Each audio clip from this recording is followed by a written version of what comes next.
തിരുസഭയ്ക്ക് അഭിമാനിക്കാവുന്ന മണ്ണാണ് അൾജീരിയയുടെ മണ്ണ്. കാരണം ഇവിടെ നിന്ന് ആദ്യ നൂറ്റാണ്ടുകളിൽ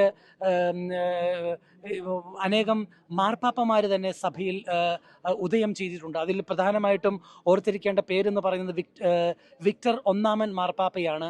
അതോടൊപ്പം തന്നെ രണ്ടാമത്തെ മാർപ്പാപ്പയാണ് മിൽതേദിയസ്, മൂന്നാമത്തെ മാർപ്പാപ്പയാണ് ജലാസിയസ്. ഈ മൂന്ന് മാർപ്പാപ്പമാരും ലിബിയ, ടുണീഷ്യ, അൾജീരിയ എന്നീ ഭാഗങ്ങളിൽ നിന്നും ഉണ്ടായിരുന്നവരും സഭയെ ആദ്യകാലങ്ങളിൽ ശക്തരായി നയിച്ചവരുമായിരുന്നു. ഏതായിരുന്നാലും ഈ സഭയുടെ മണ്ണിൽ നിന്നും ഈ സ്ഥലത്തിൽ നിന്നും അനേകം മാർപ്പാപ്പമാർ ഉണ്ടായിട്ടുണ്ടെങ്കിലും ഈ സ്ഥലത്ത് ആദ്യമായി സന്ദർശനം നടത്തുന്ന മാർപ്പാപ്പ ലയോ 14 മാർപ്പാപ്പയാണ്. സമാധാനത്തിൻ്റെ സന്ദേശവുമായി ലയോ 14 മാർപ്പാപ്പ ഇവിടെ വന്ന് പ്രാർത്ഥനകൾ നടത്തുമ്പോൾ അദ്ദേഹം അർപ്പിച്ച ബലിയിൽ പ്രത്യേകമായിട്ട് എടുത്തു പറയേണ്ടത് ഫ്രഞ്ച് ഭാഷയിലുള്ള ബലിയർപ്പണമായിരുന്നു നടന്നിരുന്നത്.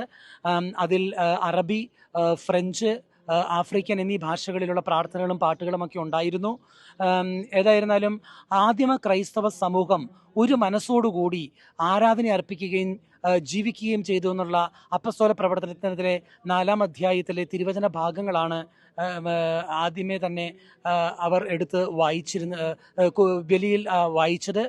സുവിശേഷമാകട്ടെ തിരഞ്ഞെടുത്തത് നിക്കോദെമസിനോട് ഈശോ പറയുന്ന രംഗമാണ്, നീ വീണ്ടും ജനിക്കണം, വീണ്ടും ജനിക്കാതെ ഒരുവനും സ്വർഗരാജ്യത്തിൽ പ്രവേശിക്കാൻ സാധിക്കുകയില്ല എന്ന ഭാഗമാണ്. ഏതായിരുന്നാലും ഇവിടുത്തെ അൾജീരിയയിലെ കർദിനാളിനോടൊപ്പം ടുണീഷ്യയിലെ മൊറോക്കോയിലെ കർദിനാളും അതോടൊപ്പം തന്നെ ഇവിടെയുള്ള ബിഷപ്പ് മിഖേൽ, അതോടൊപ്പം തന്നെ ബിഷപ്പ് ഡിയാഗോ, മറ്റ് എക്സലൻസികളോട് കൂടെ ചേർന്ന് വത്തിക്കാൻ്റെ പ്രൊമിനൻ്റായിട്ടുള്ള മെമ്പേഴ്സിനോടും ചേർന്ന് ഇന്ന് പരിശുദ്ധ പിതാവ് ലയോ 14 മാർപ്പാപ്പ ഈ എൻ്റെ പുറകിൽ കാണുന്ന അഗസ്റ്റിൻ്റെ നാമധേയത്തിലുള്ള ഈ ബസിലിക്കയിൽ ബലിയർപ്പിച്ച് പ്രാർത്ഥിച്ചു. ദേവാലയം നിറഞ്ഞ് കവിഞ്ഞ് വിശ്വാസികളായിരുന്നു. ഏതായിരുന്നാലും മാർപ്പാപ്പയുടെ ബലിയർപ്പണമായിരുന്നുകൊണ്ട് ഒത്തിരി പരിമിതികളുണ്ടായിരുന്നു ഒത്തിരി പേർക്ക് പങ്കെടുക്കുവാൻ വേണ്ടി.